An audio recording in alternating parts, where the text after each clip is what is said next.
Atos capítulo 1, quero ler os 11 primeiros versículos, que diz assim, Atos capítulo 1, versículo 1. Escrevi o primeiro livro, ó Teófilo, relatando todas as coisas que Jesus começou a fazer e a ensinar, até o dia em que, depois de haver dado mandamentos por intermédio do Espírito Santo aos apóstolos que escolhera, foi elevado às alturas. A estes também, depois de ter padecido, se apresentou vivo, com muitas provas incontestáveis, aparecendo-lhe durante 40 dias e falando das coisas concernentes ao reino de Deus. E comendo com eles, determinou-lhes que não se ausentassem de Jerusalém, mas que esperassem a promessa do Pai, a qual, disse ele, de mim ouvistes. Porque João, na verdade, batizou com água, mas vós sereis batizados com o Espírito Santo, não muito depois destes dias. Então os que estavam reunidos lhe perguntaram, Senhor, será este o tempo em que restaureis o reino de Israel? Respondeu-lhes, não vos compete conhecer os tempos ou épocas que o Pai reservou pela sua exclusiva autoridade, mas recebereis poder ao descer sobre vós o Espírito Santo. Sereis minhas testemunhas, tanto em Jerusalém como em toda a Judeia e Samaria e até os confins da terra. Ditas estas palavras, foi Jesus elevado às alturas à vista deles, e uma nuvem o encobriu dos seus olhos. Estando eles com os olhos fitos nos céus, enquanto Jesus subia, eis que 2 varões, vestidos de branco, se puseram ao lado deles. E lhes disseram, varões galileus, por que estáis olhando para as alturas? Este Jesus que dentre vós foi assunto ao céu, virá do modo como o vistes subir. Irmãos, em 1961, o presidente dos Estados Unidos, John Kennedy, anunciou aos Estados Unidos que os Estados Unidos enviariam um homem à Lua. Muitos naquela ocasião ficaram surpresos com essa ideia, de um homem pisar na Lua. Muitos consideravam isso impossível de acontecer. Contudo, o que tornou aquela missão viável não foi apenas uma ordem, ou uma ideia, ou um desejo de um homem, ou de uma nação, mas foram os recursos que foram disponibilizados para que essa missão fosse tornada possível. Então, tanto treinamento, tecnologia, uma equipe inteira foi mobilizada para que essa missão se tornasse viável. Ninguém recebe uma missão sem receber também os meios necessários para executá-la. E quando nós abrimos a nossa Bíblia em Atos capítulo 1, é exatamente isso que nós vamos nos deparar. Nós vamos nos deparar com uma missão, com um envio, com algo que está acontecendo e os recursos que ali serão disponibilizados para aqueles que se colocarão nessa missão. O livro de Atos, na verdade, ele é uma continuação do Evangelho de Lucas. Ele pode ser considerado a segunda a série, o segundo capítulo, ou a segunda temporada do Evangelho de Lucas. Haja visto que Lucas escreveu no seu Evangelho sobre Jesus. E depois ele escreve em Atos sobre aquilo que a igreja executa por meio do mandato de Jesus. Então, é uma segunda temporada do Evangelho. Nós vemos que o Evangelho, Atos, na verdade, não é um novo começo, mas uma continuidade daquilo que Jesus começou. Cristo, ele segue atuando por meio do Espírito Santo na igreja, através de Atos. Até alguns escritores do passado chamavam este livro, de Atos do Espírito Santo. A missão continua através do livro de Atos. A missão da igreja não para com a ascensão de Jesus. Se você ver o capítulo lá final de Lucas, você verá que Jesus está subindo aos céus, sendo assunto aos céus, mas não para ali, porque logo na sequência, aqui em Atos, Lucas escrevendo para a mesma pessoa, Teófilo, ele vai relatar o que aconteceu após essa subida de Jesus, aqui nos primeiros versos que nós lemos, enquanto Jesus estava aqui, antes de subir, o que Jesus passou à sua igreja. Então, antes de ascender aos céus, o nosso Senhor entregou uma missão aos seus discípulos. Ele disse: vocês serão minhas testemunhas até os confins da terra. Ou seja, vocês continuarão, participarão da obra que eu iniciei aqui na terra. Jesus, então, além de dar uma ordem, uma missão de ser testemunhas, nós como discípulos, Jesus também diz que estes homens e estas mulheres participariam da obra que Jesus iniciou. Esta obra, irmãos, que não é sustentada pela força humana ou por fruto de estratégias mirabolantes, mas é uma obra que é fundamentada em Cristo Jesus e é sustentada por intermédio do Espírito Santo. Então o livro de Atos, ele não termina em Atos 28. Você lendo depois o livro de Atos, você vai ver que quando você começa a ler o livro de Atos, lá no capítulo 28, você vai ver que ele termina de forma brusca. Parece que, o que está acontecendo? Mas é porque a igreja continua, a obra continua. Inclusive tem um ministério no Brasil de plantação de igreja que chama Atos 29.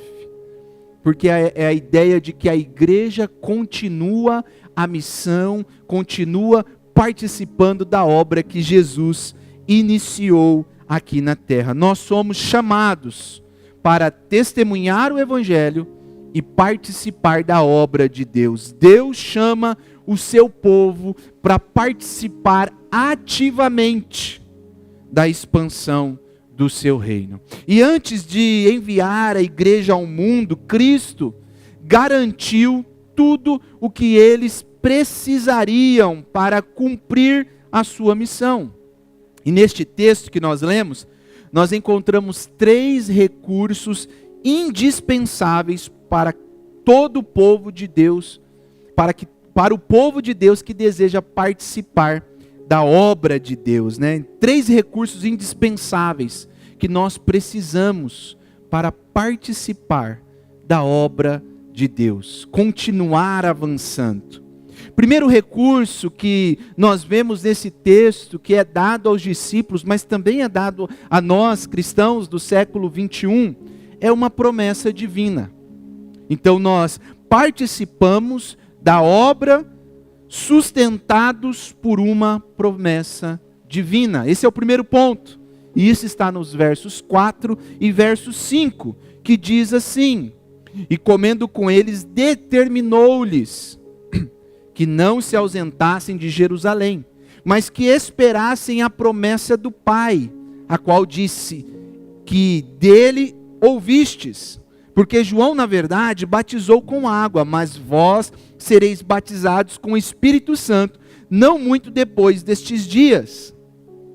Ou seja, nós participamos da obra de Deus sustentados por uma promessa divina. Lucas, lá no capítulo 24, no versículo 49, ele evidencia essa promessa. Quando diz: eis que envio sobre vós a promessa de meu Pai, permanecei na cidade até que do alto sejais revestidos de poder. Era para esse povo, estes irmãos, aguardarem o que Deus havia prometido. O que Deus havia prometido? Lá em Joel capítulo 2, verso 28, diz que Deus derramaria do seu Espírito sobre toda a carne. Essa promessa é que agora não haveria mais exclusividade. Não haveria mais agora uma pessoa que apresentaria os pecados do povo a Deus.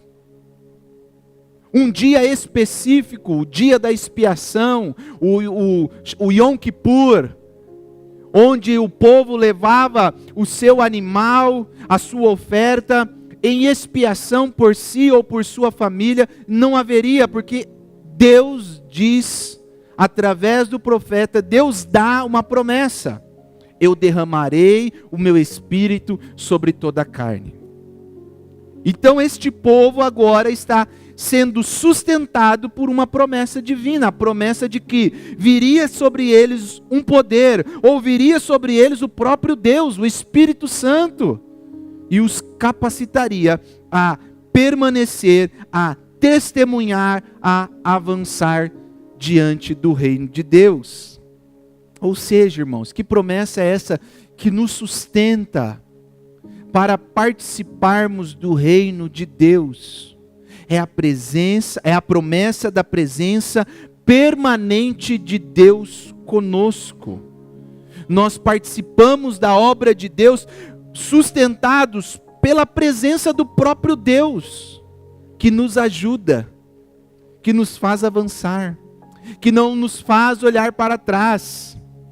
Na grande comissão, Jesus diz lá em Mateus capítulo 28, versos 18, que estaria conosco a todos os dias até a consumação dos séculos, reforçando o que ele já havia dito na sua última noite.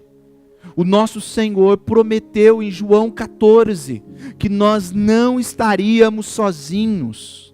Ele mandaria um outro Consolador, o Santo Espírito, que estaria conosco.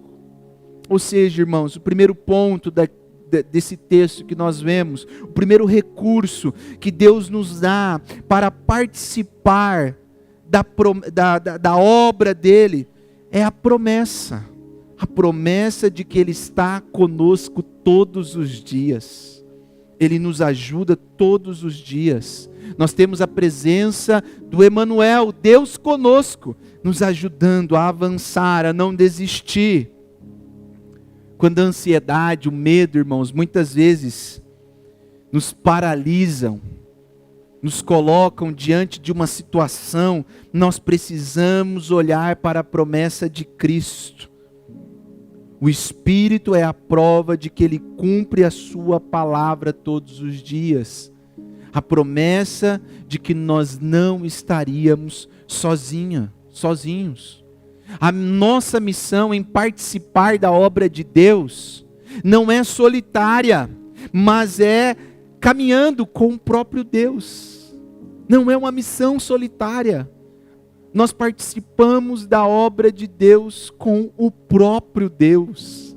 Ele dá a missão da obra, Ele dá a ordem da obra, Ele faz o envio para a obra, mas Ele também vai conosco para a obra. Nós participamos da obra de Deus, sustentados por uma promessa divina. A promessa do Espírito Santo não é apenas um dom, mas é a garantia de que Cristo está caminhando conosco todos os dias. Em Cristo, o crente, ele não vive de incertezas, mas de promessas firmes. Assim como Ele ressuscitou, nós também um dia ressuscitaremos. Uma promessa que por isso que nós participamos da obra, por isso que nós testemunhamos na obra, por isso que nós avançamos com a obra de Deus. Porque a obra, irmãos, não está sustentada naquilo que homens falam. Se nós ficarmos baseados na promessa de homens, de políticos, de uma economia, nós não iremos avançar. Nós não iremos prosseguir, mas nós estamos sustentados em uma promessa divina, a promessa de que Deus está conosco. Então, primeiro ponto, irmãos, nós participamos da obra sustentados por uma promessa divina, mas ainda tem um segundo recurso que Deus nos dá para podermos participar da sua obra. E qual recurso é esse, pastor Daniel? É o poder do Espírito Santo. Verso de número 8, diz assim: recebereis poder ao descer sobre vós o Espírito Santo, sereis minhas testemunhas, tanto em Jerusalém, como em toda a Judéia e Samaria, e até os confins da terra. Segundo, irmãos, nós participamos da obra de Deus, capacitados pelo poder do Espírito Santo. Esse é o segundo recurso que Deus nos dá. Não é pela força dos nossos braços, não é pelos recursos que nós temos, não é pelaquilo que nós podemos fazer, mas é pelo poder do Espírito Santo. O poder que Deus nos dá não é algo que está em nós, mas é algo que vem do próprio Deus. Ou seja, o Espírito Santo é a fonte e o poder do poder que nos faz avançarmos, participarmos, testemunharmos da obra de Deus. Pense comigo, irmãos, esses crentes começando a igreja, 120 homens, ali reunidos em um local, e quando eles estão ali aguardando a promessa de Deus, quando o Espírito Santo desce sobre eles, eles começam a testemunhar com ousadia, ao ponto de as pessoas que estavam na festa do Pentecostes, esta festa que reunia judeus de todos os lugares, eles começam a falar na língua dos homens, de outras nações, ao ponto daquelas pessoas dizerem: esses homens não são galileus porque falam nas nossas línguas as maravilhas de Deus. Ou seja, o poder de Deus, o poder que nos capacita a participar da sua obra. Aqueles discípulos que um dia fugiram de medo quando Jesus foi preso, Pedro, que negou Jesus temendo por sua própria vida, agora, quando foram revestidos do poder, Atos capítulo 2, eles se levantam com ousadia e começam a pregar. Este Pedro, que quando é questionado se era um dos de Jesus, ele diz: eu não conheço este homem. Este é o primeiro que, ao ser capacitado, participa da obra do Senhor, levantando-se, pregando a palavra de Deus com ousadia, falando de um Cristo que estava prometido, falado pelos profetas, profetizado nos profetas, cantado nos salmos, e que agora veio, morreu, ressuscitou para trazer salvação. Pedro se levanta com ousadia, irmãos, e prega a palavra. E o que o texto nos diz em Atos capítulo 2? 3.000 pessoas se convertem ao Senhor. Eles chegam diante de Pedro e dizem: o que faremos agora com tudo isso que você nos falou? O que faremos agora? Ousadia, o recurso que nós temos, irmãos, para participar da obra de Deus é o poder do Espírito Santo. Não é o recurso financeiro, não é o recurso cultural, não é a sua capacidade política, ou retórica, ou intelectual, não é o que você sabe ou o que você faz, mas é o poder de Deus, irmãos, que nos faz avançar em meio às incertezas, em meio às dificuldades, em meio às pandemias da vida. Cristo, através do Espírito Santo, nos faz avançar.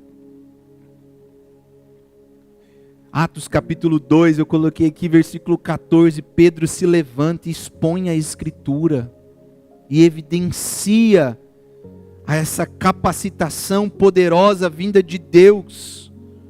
O Espírito Santo, irmãos, é o nosso grande dispenseiro, é o dispenseiro da graça divina, é Ele quem habita no crente, é Ele quem convence o crente, é Ele quem capacita o crente, é Ele quem renova o crente. Esse é o poder, irmãos, que nos ajuda, que nos capacita a participarmos da obra que Deus tem feito aqui na terra. O recurso não está em nós. O recurso não é o que nós temos, mas é o que Deus tem. Ele nos usa como instrumentos em suas mãos. É claro que na providência de Deus, ao avançar com a sua obra, Deus usa aquilo que nós muitas vezes temos nas mãos. Mas pelo seu poder, Deus usou o grande apóstolo Paulo, com seu conhecimento, com a sua capacidade linguística, de falar a vários povos, de escrever, para evangelizar, irmãos, o mundo da época. Para pregar, num período aproximadamente de 30 anos, a palavra de Deus. Escrevendo, plantando, ensinando, treinando novos pastores. Mas tudo isso foi o poder de Deus. Paulo mesmo disse que ele não era nada. Já não vivo mais eu, mas Cristo vive em mim. O recurso é Deus. Lá em 1 Coríntios capítulo 2, versos 4 e 5, o próprio apóstolo Paulo diz que o seu testemunho e a sua pregação não se apoiavam em recursos e argumentos, persuasivos, mas no poder de Deus. O poder de Deus, irmãos, é indispensável para a missão da igreja, para a obra da igreja, para participarmos daquilo que Deus tem feito.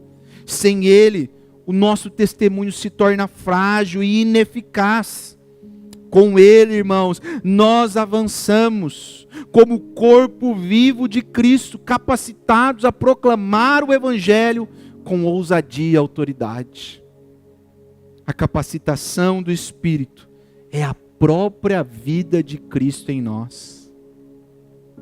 Nós somos capacitados a participar da obra que Deus tem feito. Quando o mundo olha para nós, irmãos, eles devem enxergar a presença viva do Senhor ressurreto.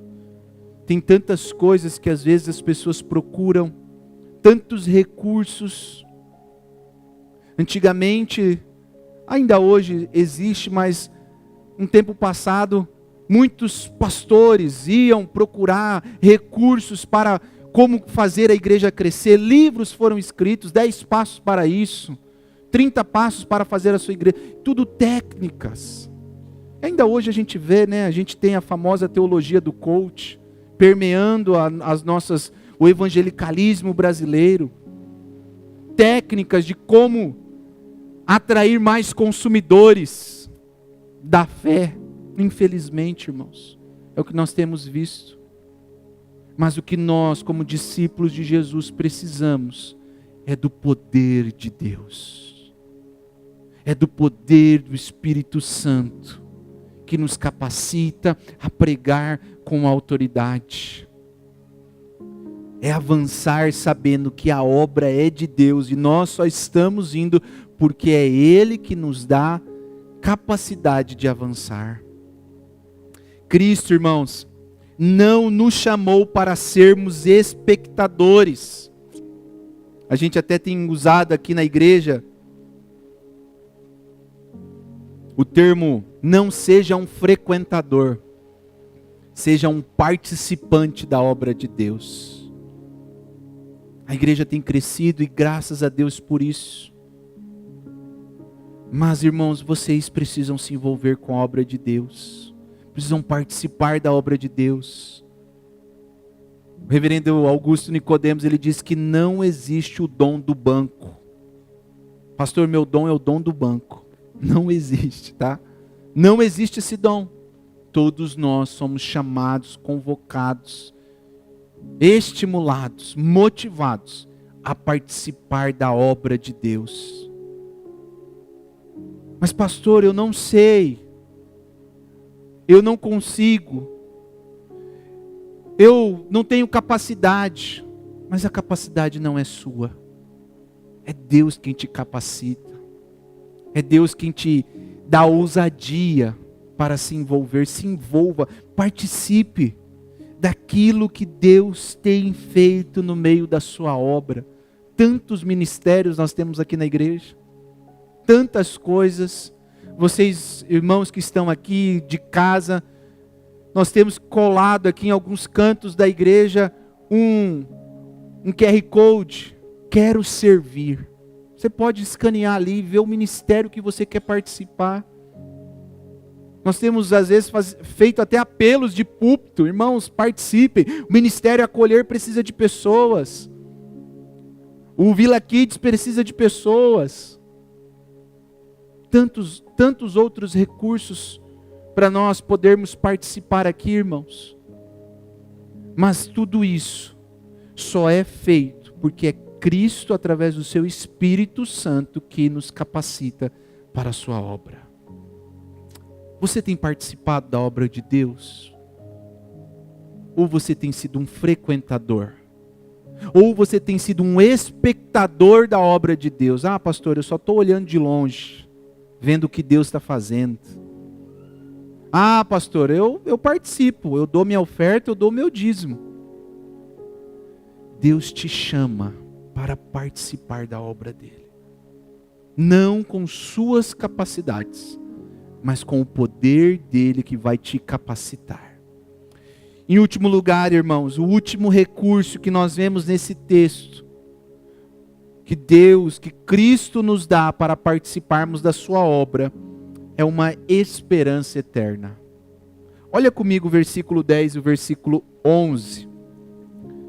Diz assim: e estando eles com os olhos fitos no céu, enquanto Jesus subia, eis que 2 varões vestidos de branco se puseram ao lado deles. E lhes disseram: varões galileus, por que estáis olhando para as alturas? Este Jesus que dentre vós foi assunto ao céu, virá do modo como vistes subir. Nós, irmãos, em terceiro lugar, participamos da obra de Deus, motivados por uma esperança eterna.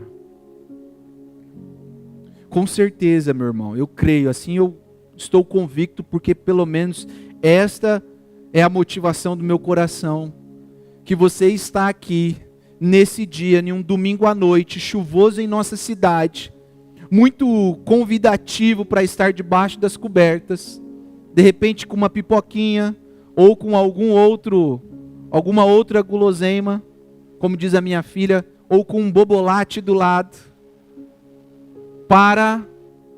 eu creio que você está aqui nessa noite, não é só para vir aqui ver o pastor, ou o grupo de louvor, ou quem estaria aqui, mas é porque no teu coração há uma esperança, de que Jesus um dia virá te buscar. E eu acho, irmãos, que de todos os recursos, esse é o que mais nos motiva a avançarmos e participarmos do reino de Deus. Porque se você é cristão, a pergunta que você deve fazer todos os dias é: o porquê eu sou cristão? O porquê eu digo às pessoas que eu sou um crente em Cristo Jesus? É só porque de repente é uma moda hoje ser evangélico? Que hoje, né? Antigamente era um sinônimo de vergonha, mas hoje nós vemos todos os tipos. Mas a grande motivação, irmãos, em nos envolvermos, em participarmos da obra que é de Deus, é porque um dia o nosso Senhor Jesus Cristo voltará. Como ele diz aqui na palavra, aqueles homens viram Jesus subindo, e quem sabe os seus corações estavam temerosos, os seus corações estavam angustiados, os seus corações estavam duvidosos. Mas então 2 anjos, 2 homens, 2 anjos, né? A Bíblia deixa claro. Diz para eles: olha só, por que vocês estão olhando para as alturas? Ou quem sabe, por que vocês estão preocupados? Porque quem sabe vocês estão angustiados? Este mesmo Jesus que vocês estão vendo subir, virá, retornará. Essa é a promessa que nós temos guardado. Essa é a motivação que nós temos no nosso coração. Eu vou para o Pai preparar-vos um lugar para que onde eu esteja, vocês estejam também. É isso que nos motiva a participar da obra de Deus, irmãos. E não só isso. Mas nós participamos da obra de Deus porque naquele grande dia, o Senhor vai olhar para nós. E o Senhor vai pedir de nós os talentos, os recursos que Ele nos deu para nos envolvermos na obra dEle.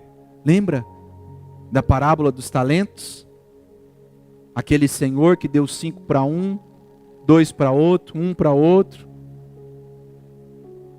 E aquele que recebeu enterrou, com medo de perder. Ele não participou da obra e falou: eu vou guardar, pelo menos eu não perco, pelo menos eu não me arrisco, pelo menos eu não me envolvo. Mas eu fico aqui na expectativa, guardando quietinho este talento. Quando o Senhor voltou, o Senhor o chamou de servo mau e infiel. Como nós temos, irmãos, administrado, participado daquilo que Deus tem colocado, a esperança que está no nosso coração de devolver ao Senhor os recursos que Ele tem nos dado para nos envolvermos com a sua obra. A ascensão de Cristo aos céus não foi uma despedida, mas uma garantia da sua volta. Este Jesus voltará do mesmo modo como o viram subir, em glória, visível e triunfante, como diz o reverendo Hernandes. Nós o veremos. Nós veremos o nosso Senhor. A missão da igreja se realiza entre a ascensão e a segunda vinda. No que a teologia, normalmente chama de já e ainda não. O reino já está acontecendo, irmãos. O reino já foi inaugurado na primeira vinda de Jesus. Mas ele ainda não está na sua plenitude, que acontecerá quando Cristo voltar para completar totalmente a sua obra, para estabelecer os novos céus e a nova terra. Meu irmão, nós precisamos avançar. William Barclay, um comentarista, ele diz o seguinte, que nós precisamos ter cuidado contra as especulações sobre o quando que Jesus voltará. Pois a nossa esperança é vivermos motivados e preparados para encontrar com o nosso Senhor. Eu sempre digo uma coisa aqui na igreja quando eu falo do retorno de Jesus. Possa ser, irmãos, que Jesus não volte esse ano visivelmente, mas possa ser que Ele volte individualmente para um de nós. Como nós estamos para nos encontrar com o Senhor? O pastor Warren Wisber, ele diz o seguinte, que nós precisamos sair da comissão de planejamento e fazer parte da comissão de boas-vindas. Tem muita gente, que às vezes com o retorno de Jesus fica pensando, vai ser agora. Inclusive tem um pastor recente no Brasil dizendo que de 2028 a gente não passa. Ele fez umas contas lá com a Segunda Guerra, com o Estado de Israel, vai dar 80 anos, aí segundo ele, em 2028 nós não vamos passar. Especulações, é a comissão do planejamento. Nós precisamos participar da comissão das boas-vindas, estar preparados para encontrar com o nosso Senhor. É a esperança, irmãos, do retorno de Jesus, que nos sustenta para participarmos da missão de Deus aqui na terra. Essa esperança que nós estamos avançando para encontrar com o nosso Senhor. É essa esperança que nos consola, que nos anima, que nos mantém com o olhar fixos no céu, sem perder o foco da igreja aqui na terra. Nós participamos da obra de Deus, porque nós somos motivados por uma esperança eterna. Meu irmão, Cristo voltará. E isso deve moldar, essa simples frase, deve moldar a forma como nós nos envolvemos na obra de Deus. Cristo voltará. Se vivermos como se Ele não viesse, nós vamos negar a nossa esperança e a nossa fé. Como nós temos olhado para isso, para o retorno de Jesus, para essa esperança de Jesus que virá para nos buscar. Mas ainda, irmãos, quando você pensa nisso, como que é o seu envolvimento com a obra de Deus? Sabendo que um dia você prestará contas ao Senhor, sabendo que um dia Deus virá a você e pedirá contas daquilo que você fez no nome dEle, como que você se apresentará? Jesus voltará, e essa é a esperança que nos faz participar da sua obra. Eu termino, irmãos. Atos capítulo 1, nós encontramos uma pequena igreja, uma igreja de poucas pessoas, iniciando uma obra grande, a obra de Deus. Nós vemos que esta igreja ainda não tinha um templo próprio, elas se reuniam em casas. Nós vemos que essa igreja não tinha influência política, pelo contrário, ela foi perseguida muitas vezes, e ainda o é, no nosso contexto.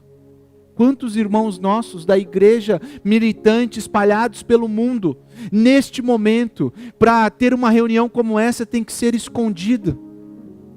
Não podem ter uma Bíblia, não podem participar de um culto público, um culto solene ao Senhor, como nós estamos aqui.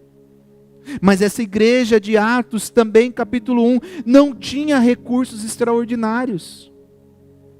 E isso se torna até uma dificuldade ao ponto de você ver lá no final, no capítulo 2, depois no capítulo 4, as pessoas com um só coração e uma alma doarem os seus recursos para que a obra de Deus continuasse. O pastor pregou hoje pela manhã falando de Barnabé, que vendeu o seu campo e deu o seu campo em prol da obra. Mas estes homens, irmãos, estes 120 homens e mulheres, né, essas pessoas, eles possuíam algo que maior que qualquer estrutura pode ter, que é esses 3 recursos que nós falamos aqui nessa noite. Eles possuíam a promessa de Cristo, eles possuíam o poder do Espírito Santo, e eles possuíam a esperança do retorno de Jesus. E foi através deste pequeno grupo que Deus transformou o mundo. É através desse pequeno grupo que se inicia no capítulo 1 de Atos que nós estamos aqui hoje. Promessa de Deus, o poder do Espírito Santo e a esperança do retorno de Cristo. O chamado para participar da obra de Deus não deve ser um peso para nós, mas deve ser um privilégio. Charles Spurgeon diz uma frase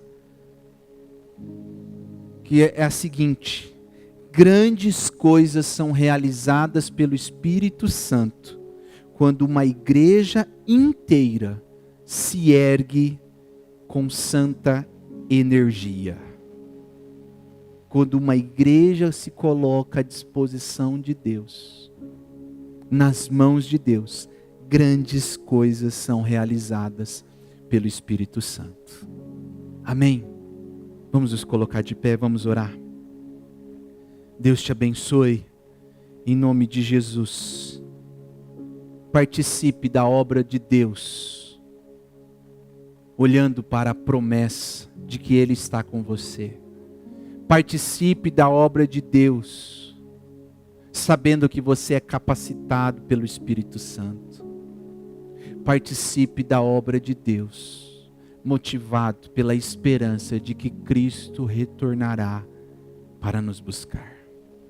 Pai Santo, obrigado. Obrigado pela Tua palavra. Obrigado porque nós, nessa noite, vimos através da Tua santa palavra, que uma igreja se colocou de pé diante do Senhor, foi capacitada pelo Senhor, e esta igreja transtornou o mundo.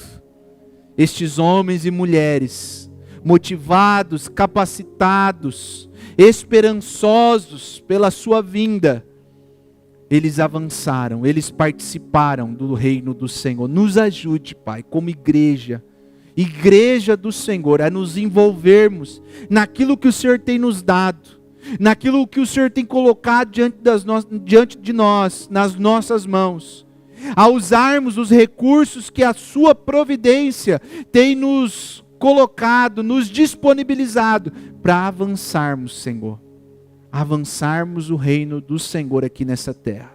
O reino não é nosso, o reino não é de um homem, o reino não é de um estado, de um país, o reino não é de uma política, de uma ideologia, o reino é de Cristo. E as portas do inferno não prevalecerão contra o reino, contra a igreja de Jesus.